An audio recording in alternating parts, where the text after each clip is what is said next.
have to get up and speak and get out of here before he snowed in.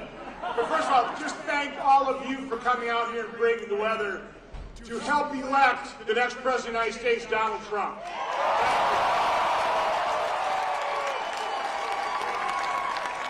I want to thank the President for giving me a ride up from Florida. I was visiting my children, my grandkids down there, and hitched a ride up here. And I have to say, I wish every American would have the experience that I just had.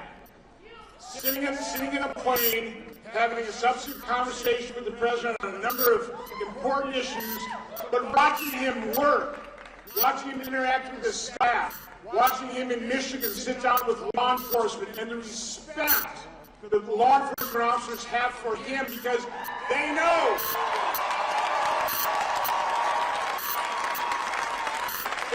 he will have their back and he will support the rule of law, unlike this administration. Do you realize that when President Trump left office, when Joe Biden took office, a dollar was worth a dollar. Now it's worth 84 cents. That's why it's costing so much at the grocery store. If you are asked to devise a strategy for destroying this country, you'd be hard-pressed to come up with a better game plan than what President Biden and his Democrat colleagues in Congress are imposing on America. The open borders, 40-year high inflation, it was 1.4% when President Trump left office. The war on fossil fuel, we were energy independent when President Trump left office.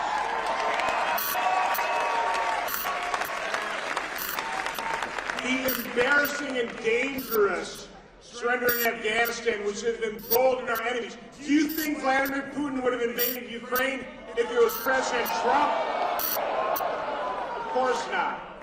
And maybe the worst of all, I know that they're all saying Republicans are a danger to the no, the left is the danger to our federated republic. And it is President Joe Biden that has weaponized the federal government against all of us, but in particular, one man, Donald J. Trump. It is grotesque what they have done to that one man ever since he came down the escalator, because Donald Trump, I've already said this, is the political equivalent of a disruptive technology. And right now, we need a disruptor in Washington, D.C.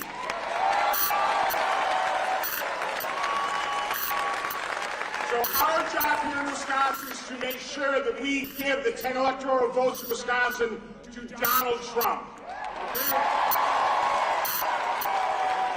And I am begging you, please send me a Republican colleague, Eric Huckett, in the United States Senate.